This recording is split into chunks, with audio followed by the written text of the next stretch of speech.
Buenas tardes. En este momento venimos a explicar la estadística como herramienta, a dar unos pequeños conceptos, unos pequeños ejemplos. Para esto van a intervenir mi compañera Jennifer Andrea Cortés y quien les habla, Diana Milena Guerrero Vique. Para la competencia intervenir en el desarrollo de los programas de mejoramiento para el programa Tecnólogo en Gestión Empresarial con ficha número 2022-833, ficha A del SENA, del Centro de Biotecnología Agropecuaria. Entonces vamos a comenzar con las herramientas estadísticas para el análisis de datos. Todos sabemos que los procesos en cuanto a lo productivo, lo administrativo, cualquier parte, están continuamente generando información sobre el número de productos fabricados, sobre los defectos con los que cada producto sale, eh, las paradas repentinas que realizan las diferentes máquinas. Eh, Todo esto con el fin de mejorar calidad, muchas veces pasa para recoger y analizar estos datos. Existen miles de técnicas para recoger y analizar estos datos. Algunas de ellas son muy sofisticadas y muy complejas. Sin embargo, hay otras que son un poquito más sencillas de manejar, en las cuales se han podido popularizar, digamos lo que básicamente 7 herramientas para el control de la calidad o para el análisis de datos. Estas herramientas pueden ser los gráficos de barras o los histogramas. Se utilizan para resumir toda esta información que uno recoge y apreciarlo gráficamente. De esta forma se identifican los problemas o las desviaciones en los procesos. También podemos encontrar listas de verificación o listas de chequeos.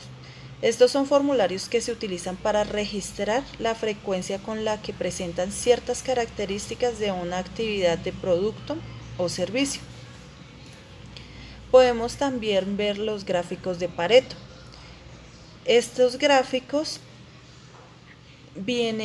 se ordenan conforme al tiempo que se van apareciendo los problemas. Estos resultan muy útiles para resolver dichos problemas, ya que deben resolverse de primeras para seguir con los otros. Y de esta forma se mejora el rendimiento. También están los diagramas de dispersión. Estos los hemos visto cuando graficamos en Excel, que tienen muchos punticos dispersos. Entonces, por esto se llama diagrama de dispersión o diagrama de correlación. Son muy útiles para identificar las relaciones entre distintas variables de proceso. También está el diagrama de causa y efecto.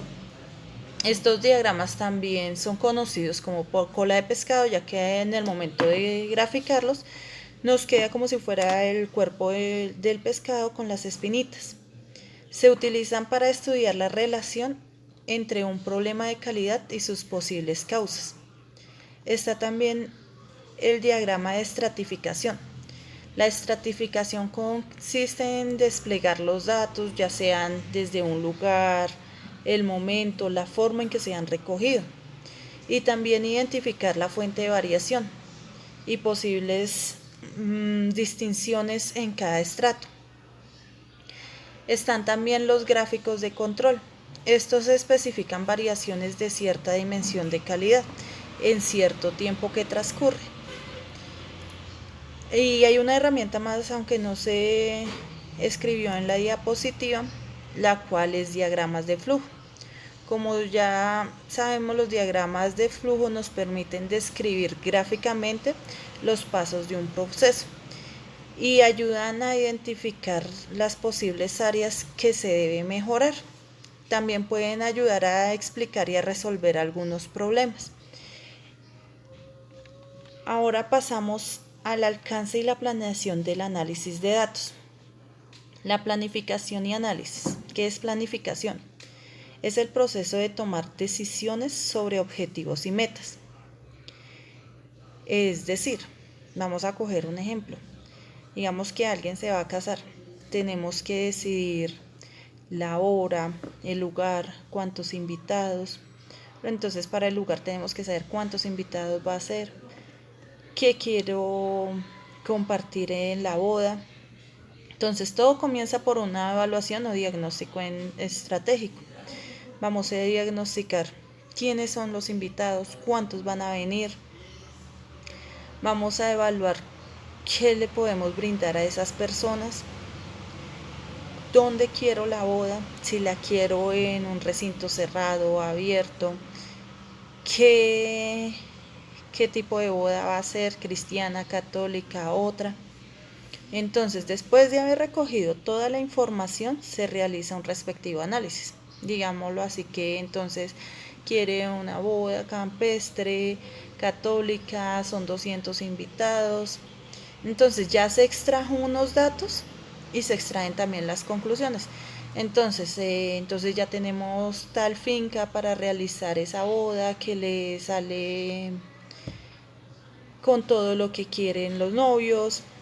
Entonces ya estamos examinando y extrayendo conclusiones. Entonces, vamos a hacerlo en tal finca que es perfecta para lo que ellos quieren. Entonces esa es la planificación y el análisis de datos. Vamos con la inferencia estadística. Esta inferencia estadística trata de estimar los parámetros poblacionales a partir de las estadísticas obtenidas en una muestra. Esto quiere decir, entonces, no sé, vamos a averiguar cuál es la estatura promedio de los colombianos.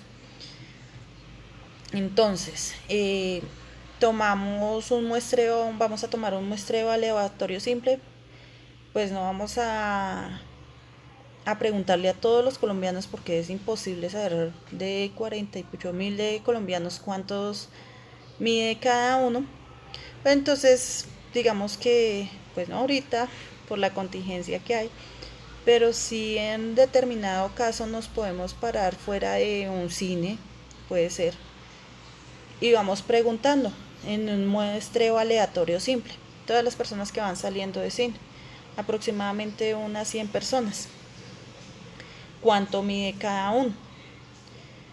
Entonces ahí podemos ver que la inferencia estadística por lo menos está en los hombres de 1,70 a 1,80 y las mujeres de 1,60, de 1,55 a 1,65. Entonces ya con esta inferencia estadística se predice a sacar conclusiones de una población. Entonces podemos, con el ejemplo que estamos dando, podemos concluir que la estatura promedio en Colombia de los hombres es de 1,70 a 1,75 y de las mujeres de 1,65, perdón, de 1,55 a 1,65. Esto es más o menos lo que trata de explicar la inferencia estadística. Con un tipo de muestreo adecuado se predice y se saca conclusiones de una población. Entonces ahora vamos con la variación y la distribución de la muestra. La variación de muestra. A ver, si tomamos varias muestras aleatorias de cierta población, cualquier estimador tomará valores distintos para cada una de ellas. A esta variación se le llamará estimación. Por el efecto del azar sobre alguna elección de la muestra, se le llama variación muestral.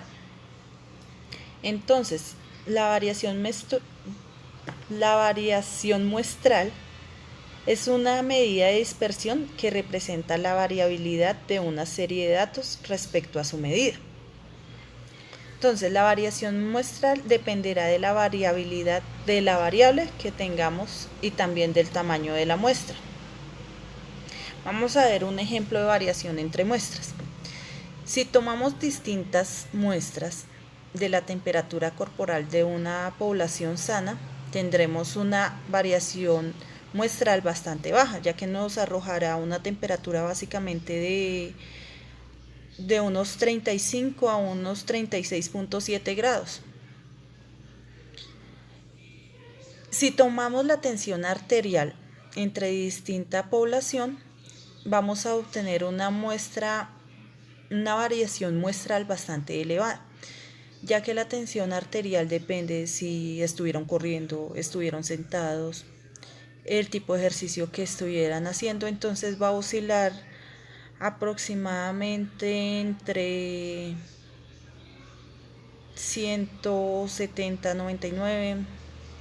Va a variar demasiado, dependiendo, como ya se había explicado, el tipo de deporte o si estuvieron quietos. Entonces la variación va a estar bastante elevada. También depende de el tipo de muestra que se escoja, ya que si la muestra es de un tamaño pequeño, aproximadamente de unas 10 personas, y se calcula medidas muestrales, por ejemplo, se aparecerá entre ellas menos. Si tomamos una medida o un tamaño de unas 1000 muestras, la variación muestral sería más baja en cuanto más grande sea la muestra utilizada para calcular nuestro estimador. Hay varios tipos de distribución en la muestra. ¿Qué es la distribución en la muestra? Es un conjunto de todos los valores posibles para un estadístico y probabilidad relacionada con cada valor. Entonces, hay uno de ellos que es error estándar de la medida muestral. Representa una desviación típica de la variable original y del tamaño de la muestra. Hay otro que se llama el error estándar de un porcentaje. En el caso de que la variable de interés sea una variable nominal, no tiene sentido que nos planteemos el error estándar a su medida. De hecho, la medida de una variable nominal no tiene tampoco sentido, sino el de su porcentaje de individuos en cada uno de los valores.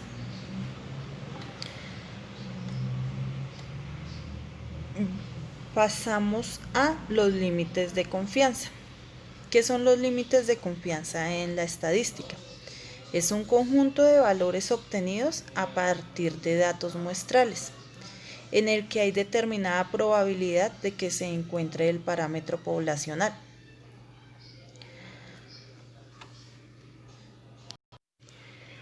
También podemos ver que a la probabilidad que hayamos acertado al decir que el intervalo contiene el parámetro se ha denominado el nivel de confianza.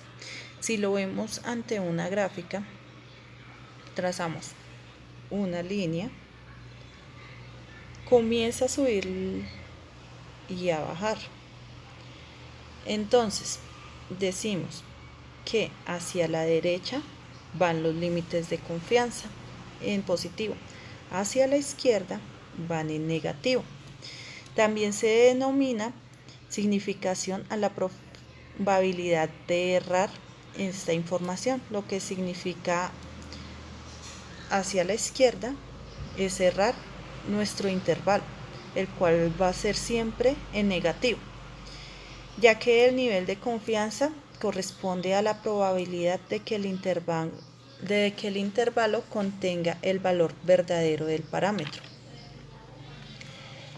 ¿Qué importancia tienen estos límites de confianza? Los intervalos de confianza nos permiten aproximar, una vez calculado el valor de la variable en la muestra, entre qué rango se van a dar esos valores, si son valores reales, si son asequibles o inasequibles dependiendo las variables de la población, y si hay un grado de incertidumbre que nosotros podemos determinar.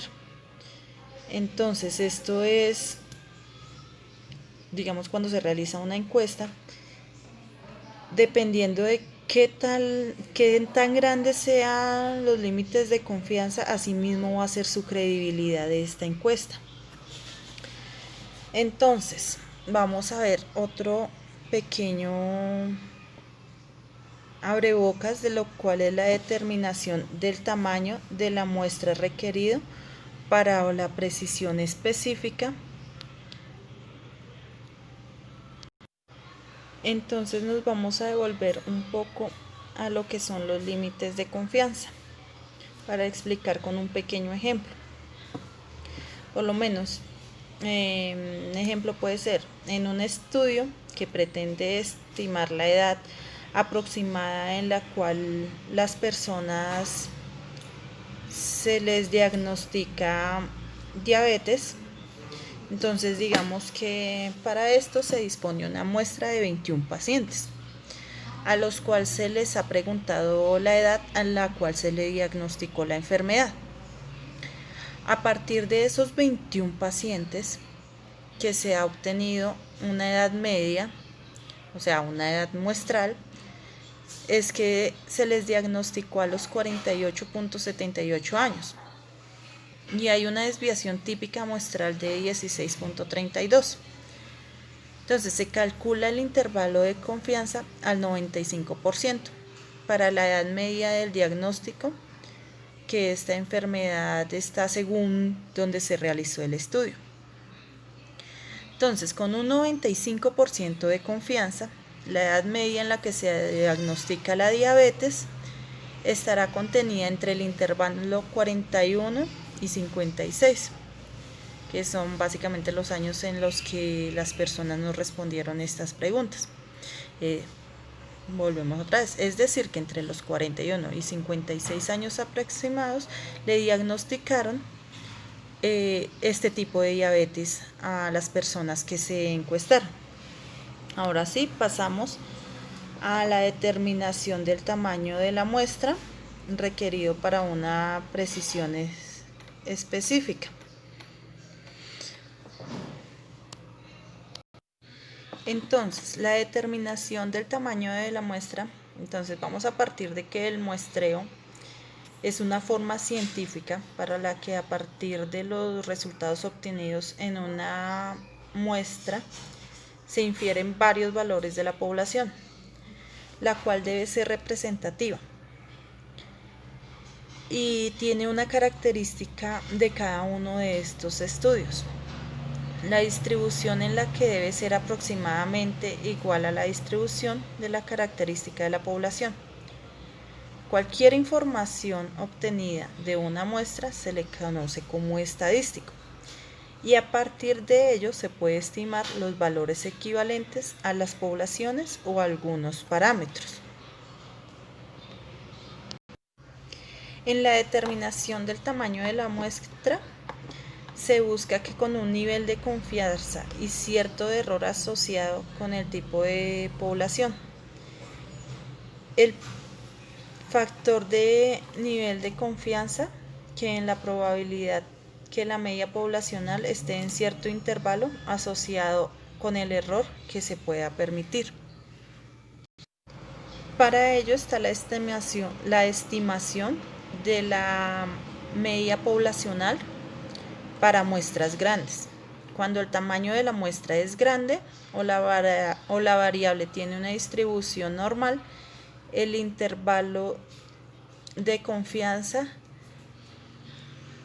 es como el error estándar que está afectando el tamaño de la muestra. Esta a su vez afecta el intervalo de confianza. Cuando el tamaño de la muestra es mayor o igual a 30, se aplica un teorema de límite central. Asegura que la media muestral es, cuando yo les digo que se traza una línea así, y entonces comienza la curva a ser así y así, cuando la curva está en su máximo, se divide. En esa división, esa es la media muestral. Entonces, dice que entonces acá en esta se va a tener un límite de esa media muestral, y después sigue su distribución normal. Si la media muestral tiene una distribución normal, se puede usar la distribución normal estándar para decir varios cálculos. En otro está la estimación para la media poblacional para pequeñas muestras, es decir, cuando las muestras son inferiores a 30 personas o a 30 muestras.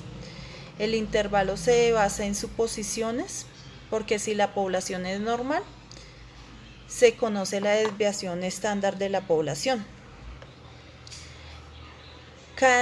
Cuando el tamaño de la muestra es pequeño y no se conoce la varianza poblacional, se utiliza la desviación estándar de la muestra y la distribución poblacional. También podemos ver el intervalo de confianza para las muestras pequeñas cuando no se conoce la varianza poblacional. Digamos, en un ejemplo, una encuesta aplicada a 10 personas en la calle se encontró que en promedio ven 2.5 horas de televisión al día, con una desviación estándar de 0.8 horas. Con el nivel de confianza de 95%, entonces se va a estimar el intervalo de confianza. Después de realizar una serie de formulaciones, se estima que la población debe ver en promedio entre 1.93 y 3.07 horas de televisión al día, con el nivel de confianza del 95%. También pasamos a ver la estimación para la proporción poblacional en muestras grandes. Ya en muestras grandes la media comienza a diferenciarse más y se determina la proporción poblacional.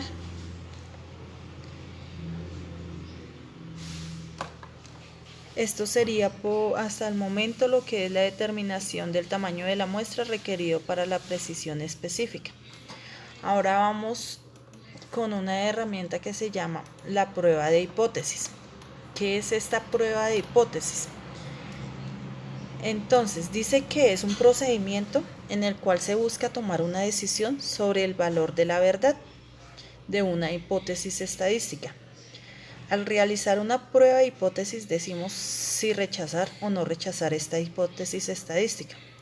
Basamos la decisión en la evidencia muestra. Entonces, ¿esto qué es? Vamos a poner un ejemplo. Supongamos que un amigo de nosotros afirma que en cada partido de fútbol que juega mete unos 3 o 4 goles. Entonces, wow, nosotros quedamos impresionados, es muy buen jugador, ¿cierto? Entonces vamos impresionados con esto, con su excelente desempeño. Vamos a verlo jugar 5 partidos seguidos. Pero ocurre que en esos 5 partidos no mete ni un solo gol. Sospecharíamos de pronto que él nos mintió. O no es muy incompatible, según lo observado, con su afirmación inicial de que mete 3 o 4 goles por partido. Esto es como un ejemplo que nos muestra la lógica detrás de lo que hay de una prueba de estadística. El esquema para hacer una prueba de hipótesis es muy fácil. La afirmación inicial y la afirmación alternativa. Después recogemos evidencia muestral vinculándolo con las afirmaciones. Después nos basamos en la evidencia muestral y decidimos si rechazar o no la afirmación inicial. Entonces esto lo vimos con nuestro ejemplo. Vamos a la afirmación inicial. Él nos dijo que metía de 3 a 4 goles por partido. La afirmación alternativa es que no metió ningún gol en 5 partidos que fuimos a verlo. Recogimos la evidencia muestral vinculada con las afirmaciones. Nos fuimos a verlo jugar y a ver si era verdad. Entonces, basándonos en esa evidencia, decidimos rechazar lo que él dijo. No es verdad. Entonces, dice que muchas veces se compara un proceso de prueba de hipótesis con juicio y hay que recoger evidencias para analizar si la hipótesis se sostiene o se rechaza. A ver, vamos a ver entonces.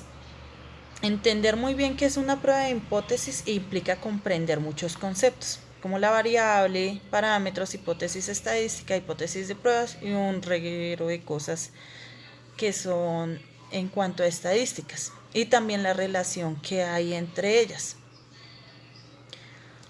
Entonces vamos a ver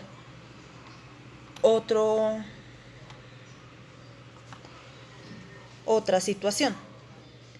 Entonces, puede ser que un fabricante de galletas en los paquetes pone contenido neto 500 gramos, pero el contenido en gramos es una variable aleatoria, no tiene exactamente 500 gramos todos los paquetes. El fabricante, basándose en una información que él ya tiene, afirma que la media de esa variable son 500 gramos, con un desvío estándar de 5 gramos, más o menos 5 grados, o sea, 505 gramos o 495 gramos. Pero hay alguien que desconfía de la afirmación del fabricante y se quiere analizar si en realidad el peso promedio de los paquetes es inferior a 500 gramos. ¿Cuál es la variable que nos interesa ahí? Saber el peso en gramos del paquete de galletas de la fábrica. Entonces, ¿cuáles son las hipótesis en juego? Las dos afirmaciones. La afirmación del fabricante, que nos dice que la cual es una hipótesis nula, la vamos a llamar hipótesis nula, que nos dice que la medida es básicamente de 500 gramos.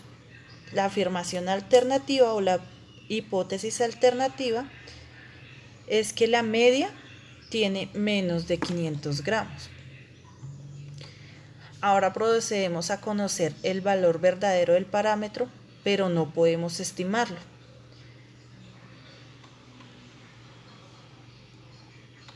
Después de esto, de realizar una serie de formulaciones y eso, se obtiene que el promedio en peso más o menos es de 421 gramos.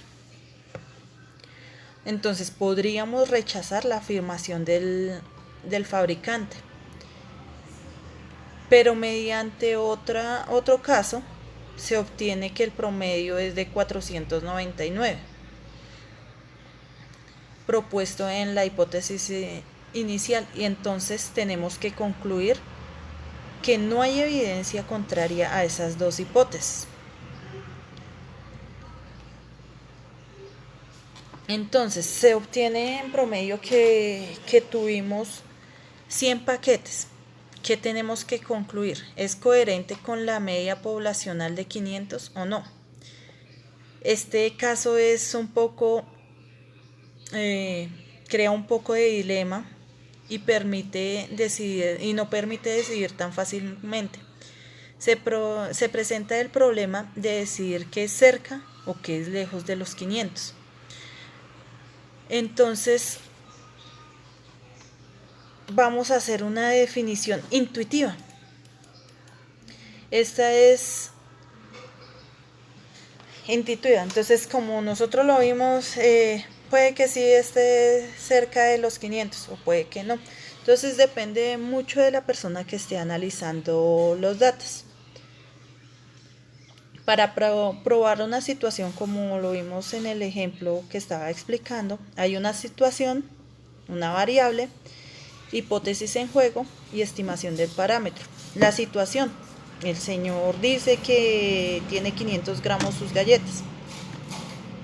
La variable, entonces la vimos que la variable es el peso en gramos del paquete de galletitas. La hipótesis en juego, como lo vimos, la hipótesis nula o la hipótesis alternativa. Y la estimación del parámetro. Ahora vamos a las conclusiones de las pruebas de hipótesis. Hay dos tipos de conclusiones. Una conclusión breve, de decir, como lo dijimos en el ejemplo que estábamos dando. Es una conclusión en donde decimos, está bien si se refiere o no a la situación en general del problema concreto. Entonces decimos, la rechazamos o si no está nula la hipótesis o la aceptamos. Hay otra conclusión más detallada en la cual se quiere informar el nivel de significación con la que se realiza una conclusión. ¿Cuál es la variable en cuestión? cuál es el parámetro en cuestión. Si se rechaza o no se rechaza la hipótesis nula, a favor o con qué alternativa. ¿Qué implica la decisión tomada en los términos del problema completo? Entonces tenemos que ver todo esto para dar las conclusiones de la prueba de hipótesis. Entonces esto fue como un pequeño abrebocas de lo que es la estadística. Y en este momento procedo a darle paso a mi compañera Jennifer. Ella va a tocar otros temas que también tienen que ver con estadística. Espero que haya sido de su agrado. Muchas gracias por la atención prestada.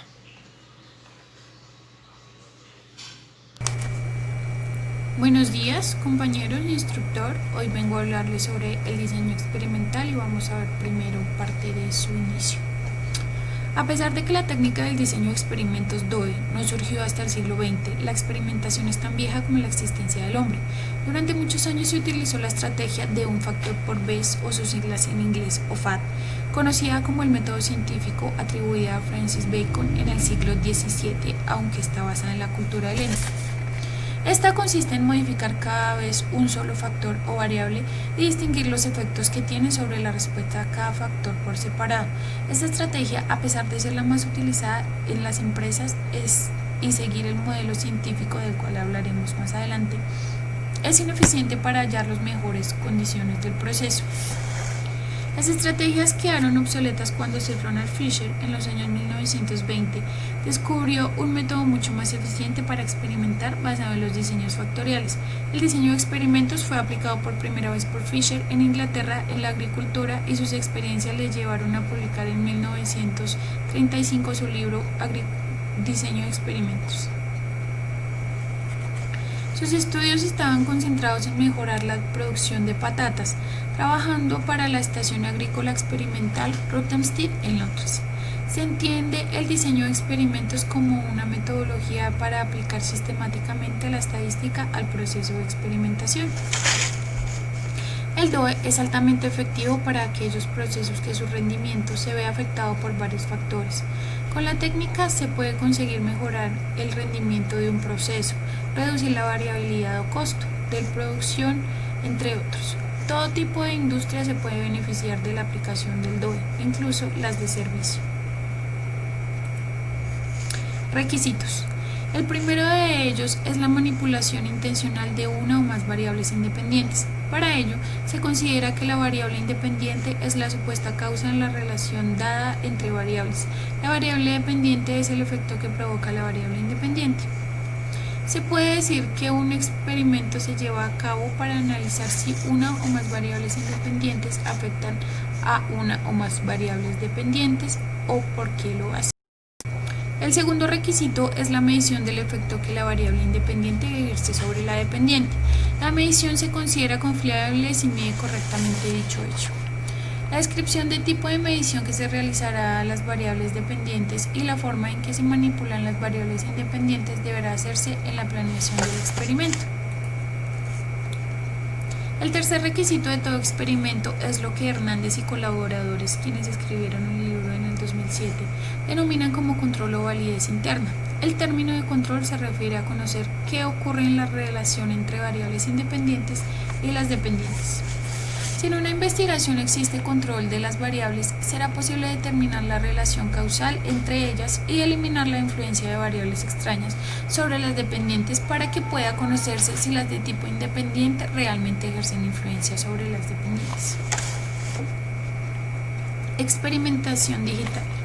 Mediante el diseño de experimentos en el marketing digital o DOE, podrás optimizar cualquier sitio de cualquier métrica que te propongas y en concreto aumentar las conversiones en tu sitio web.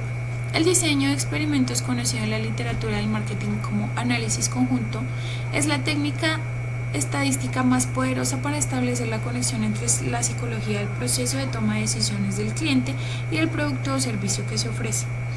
Cuando se aplica bien, puede permitir a una empresa obtener una visión casi psíquica de las incógnitas vitales que influyen en la decisión de compra de un cliente y, por tanto, aumentar las conversiones significativamente.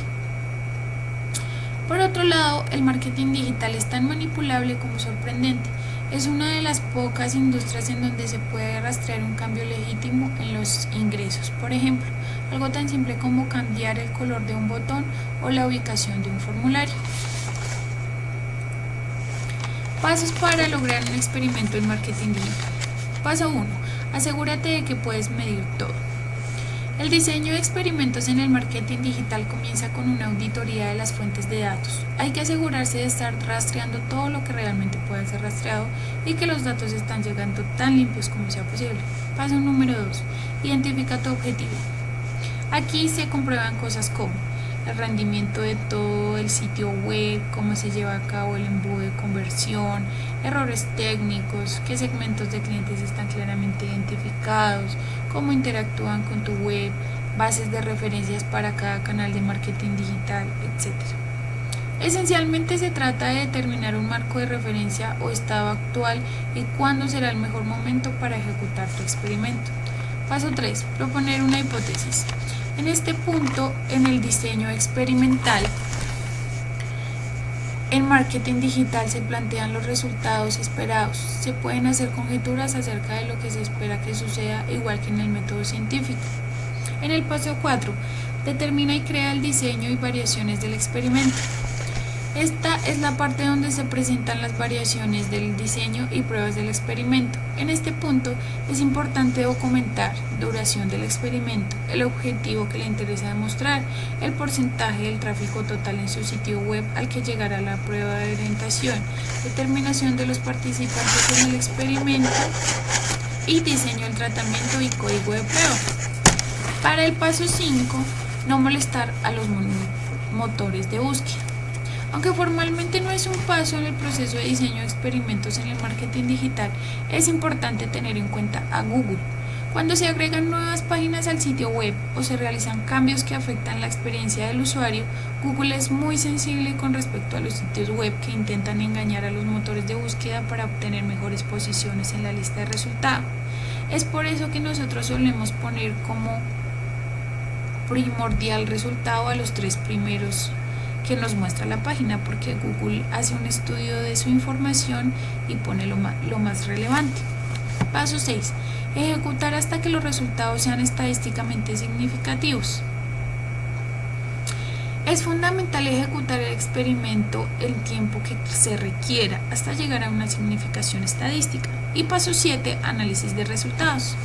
Puede pasar que algunos de los escenarios escogidos arrojen resultados positivos de forma evidente. Para esto se deben considerar 2 conclusiones posibles: pruebas no concluyentes y que uno o más de los tratamientos supere el control. No todas las ciencias tienen los mismos requisitos en la experimentación. Por ejemplo, no es posible en ciencias como la física teórica el requisito de reproducibilidad y repetibilidad fundamental en muchas ciencias no se aplican a otras, como en las ciencias humanas o sociales. Esto contrasta los métodos clásicos y los modernos. Asimismo, no existe un único modelo de método científico. El método científico puede usarse de varios modos para que el científico tenga métodos definitorios, clasificatorios, estadísticos, hipotético-deductivos, procedimientos de medición, entre otros. Existen 3 enfoques más populares del diseño de experimentos: el clásico, Taguchi y Shainin. De estos 2 hablaremos más. En el enfoque clásico, Montgomery considera que hubo 4 etapas en el desarrollo del diseño de experimento clásico. Asimismo, no existe un único modelo del método científico.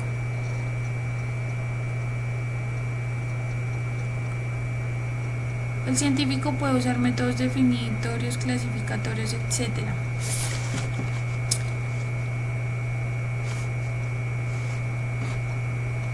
La primera etapa, iniciada en los años 20 por Fisher, se caracteriza por la introducción sistemática del pensamiento científico, la aplicación de diseños factoriales, el análisis de varianza o ANOVA, del que hablaremos más adelante en las investigaciones experimentales científicas.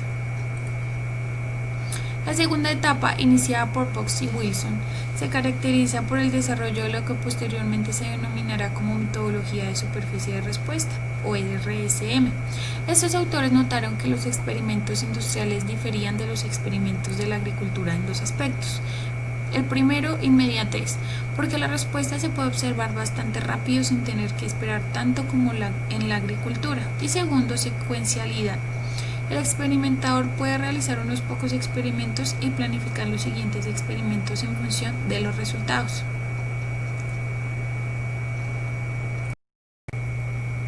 La tercera etapa comienza a principios de los 80 con la aparición de los enfoques de Taguchi y Shainin, representados como metodologías sencillas y eficientes para la experimentación. La primera reacción fue la crítica a dichos enfoques, atacando su validez estadística. A pesar de ello, principalmente los trabajos de Taguchi sobre el diseño robusto de parámetros RPD sirvieron para difundir el interés y el uso del DOE en otras áreas como automoción, industria aeroespacial, electrónica o industria de los semiconductores.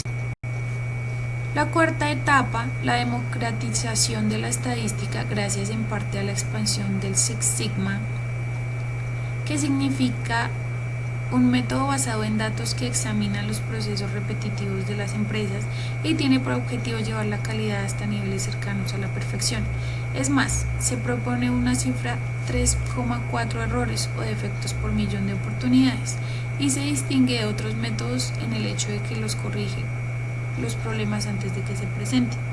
El Six Sigma constituye un modelo de gestión de calidad que también se conoce como DMAIC, siglas en español: definir, medir, analizar, mejorar y controlar.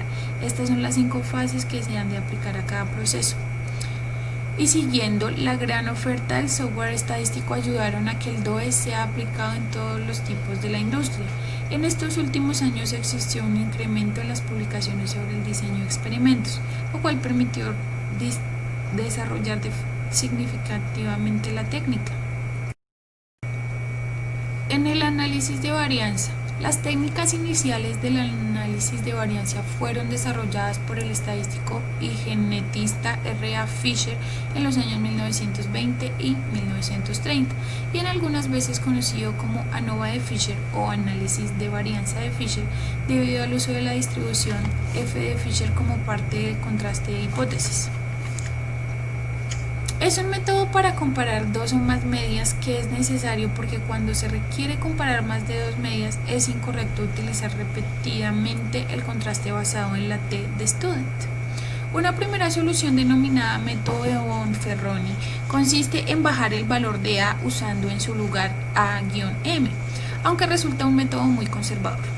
El método que resuelve ambos problemas es el ANOVA, aunque es algo más que esto. Es un método que permite comparar varias medias en diversas situaciones, muy ligado, por tanto, al diseño de experimentos y de alguna manera es la base del análisis multivariante. Modelos de análisis de la varianza. El ANOVA permite distinguir dos modelos para la hipótesis alternativa. El modelo 1 o de efectos fijos en el que la H1 supone que las K muestras son muestras de K poblaciones distintas y fijas, y el modelo 2 o de efectos aleatorios en el que se supone que las K muestras se han seleccionado aleatoriamente de un conjunto de M menos K poblaciones. Ahora vamos con el enfoque Taguchi para el diseño experimental. Como investigador en un laboratorio de control electrónico en Japón, un ingeniero llamado Geneshi Taguchi desarrolló en los años 40 un método para el diseño de experimentos a pesar de que su primera publicación en japonés data de los años 50. Este enfoque al DOE no fue introducido en USA ni en Europa hasta principios de la década de los 80. La década siguiente a la aparición de estos métodos en Occidente fue de continuos debates entre dos bandos: los fanáticos con las nuevas virtudes y potencia del método de Taguchi y los clásicos que exponían continuamente sus fallas y limitaciones. Taguchi promovió las técnicas estadísticas desde una perspectiva ingenieril en contraposición con la perspectiva estadística del DOE del momento. Taguchi desarrolló una metodología para la resolución de problemas, a la cual le denominó como ingeniería de calidad. Los conceptos básicos sobre los métodos de Taguchi son: un producto de calidad es aquel que causa una pérdida mínima a la sociedad durante toda su vida. Taguchi desglosa su estrategia de ingeniería de calidad en 3 fases: diseño del sistema, diseño de parámetros y diseño de tolerancias. El diseño del sistema intenta innovar y averiguar cuáles son los factores y niveles que deberían operar. El diseño de parámetros intenta incrementar el rendimiento de un producto o proceso ajustando los niveles de los factores. Esta fase es el método Taguchi y es la más relacionada con el DOE. Y por último, el diseño de tolerancia intenta determinar los parámetros del control para cada factor y nivel identificado en la etapa anterior. Se debe cambiar el objetivo de la experimentación de obtener resultados conforme a las especificaciones, alcanzar un valor deseado minimizando la variabilidad. Debido a que el diseño de experimentos es una herramienta clave para el diseño de parámetros, Taguchi puso especial énfasis en conseguir que el DOE fuera más sencillo de aplicar. El principal aporte de Taguchi a la calidad es algo que no puede ser caracterizado solamente por una medida de una característica deseada. La variabilidad de dicha característica debe ser considerada también. Por ello propuso utilizar diseños especiales en los que los factores incluidos en la experimentación podían ser clasificados en 2 tipos: control y ruido. 14 pasos para el diseño experimental por Taguchi. El DOE se basa en datos empíricos. Estos se pueden obtener siguiendo estos pasos fundamentales. Se define el objetivo del análisis en cuanto al alcance de los costos y el fin. Se conforma un equipo de trabajo para el proyecto de mejora mediante el DOE. Se especifica concretamente el problema. Se puede utilizar alguna técnica de análisis de problemas como los diagramas de Ishikawa o Pareto, cuyos datos se pueden obtener de un brainstorming. Se evalúa el entorno técnico y humano. Se define y valida el sistema de medida. Se construye el DOE mediante ensayos de factibilidad y procedimientos específicos de trabajo. Se preparan los ensayos. Se ejecutan los ensayos. Se miden los ensayos. Se analizan los resultados discriminando señal de ruido y se realiza el modelado. Se eligen los valores óptimos de los parámetros. Se realizan nuevas experiencias para confirmar. Se informan los resultados y por último se comparan los progresos obtenidos con los objetivos planteados en los primeros puntos. Shining y el enfoque rojo para el diseño experimental. Claramente influenciado por su mentor y colega Joseph Curran, el ingeniero estadounidense Dorian Shining es considerado una de las personalidades que más aportaron al desarrollo de técnicas para la resolución de problemas en el campo de la calidad y la industria de manufactura.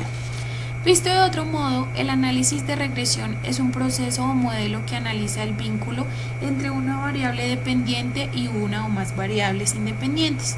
Así, a partir de dicho estudio se halla una relación matemática. Shining falleció en el año 2000 y durante toda su carrera asesoró a numerosas empresas líderes de diversos rubros, incluyendo desde organizaciones automotrices y fabricantes textiles hasta organismos estatales como el Departamento de Defensa de los Estados Unidos. El desarrollo del concepto del REC X de Shining se originó a partir de su asociación con Joseph Curran. En la década de 1940, Curran acuñó y popularizó la noción de la vital y pocos minutos y muchos triviales, también conocido como el principio de Pareto, reconociendo el impacto desigual de los problemas del rendimiento del negocio al ser el mismo fenómeno que Vilfredo Pareto había observado con respecto a la distribución de la riqueza. El efecto de la red X es entonces amplificada por la raíz cuadrada de la suma de cuadrados ley, aislando así la causa raíz. Shining afirmó que su aplicación de métodos estadísticos era más rentable y más simple que los métodos de Taguchi.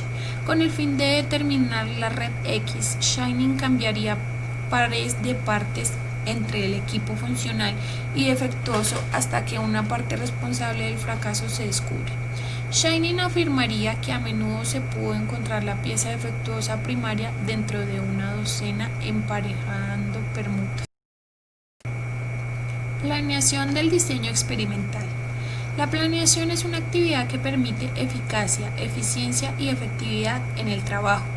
En la investigación experimental, la planeación implica diseñar el experimento. El diseño estadístico de un experimento da la posibilidad de que éste sea realizado de una manera eficiente, con el mínimo de recursos materiales y tiempo.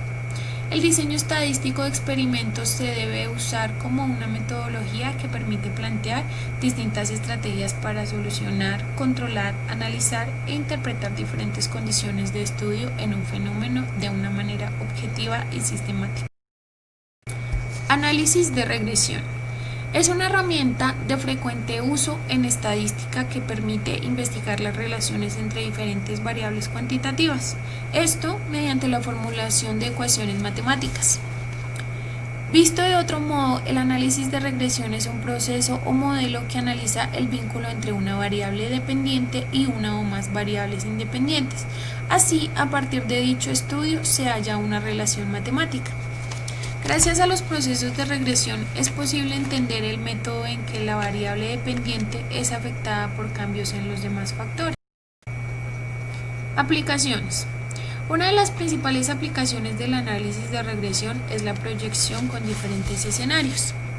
Esto teniendo el grado de influencia o lo que en estadística se conoce como correlación sobre la variable dependiente.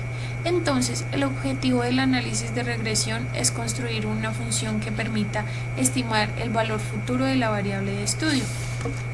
Desde otro punto de vista, la regresión permite calcular una esperanza promedio condicional. Para este fin se toman como dados los valores de las variables independientes.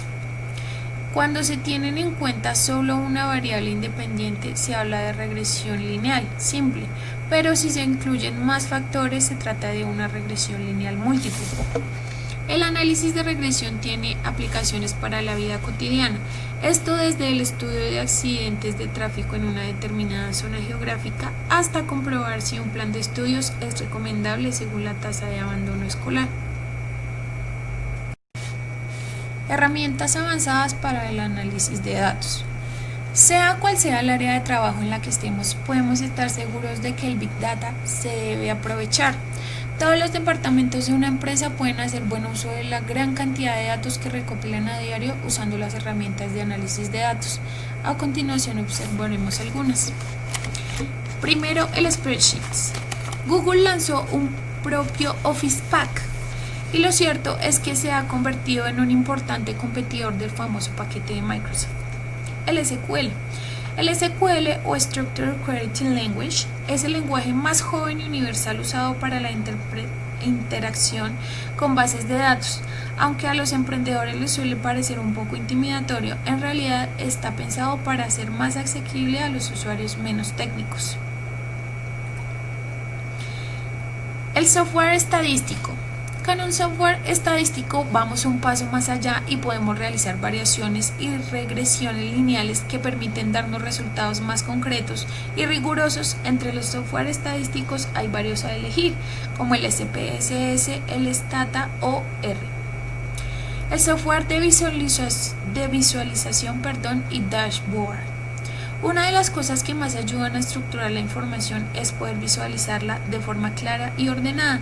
Por eso, un software como este es muy importante para tener conciencia de dónde se está y qué se necesita averiguar para seguir avanzando. Como último tenemos el Analytics. La mayoría de software del mercado hoy en día lleva consigo un sistema de análisis incluido. Este tipo de herramientas de análisis de datos es muy útil para coleccionar datos desde un dominio web y poderlos visualizar de forma fácil y rápida. Ahora quiero explicarles un poco sobre el Minitab. Es un programa de computadora diseñado para ejecutar funciones estadísticas básicas y avanzadas. Combina lo amigable del uso Microsoft Excel con la capacidad de ejecución de análisis estadísticos.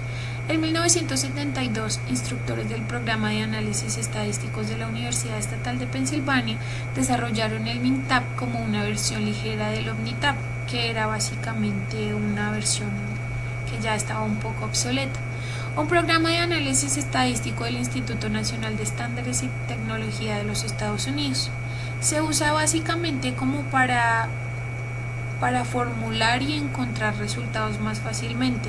Como se decía un poco antes, es más fácil de manejar que el Microsoft Excel y se obtienen con ella más resultados. Es una muy buena herramienta para usarse dentro de la conjetura y conclusiones de los datos de un experimento.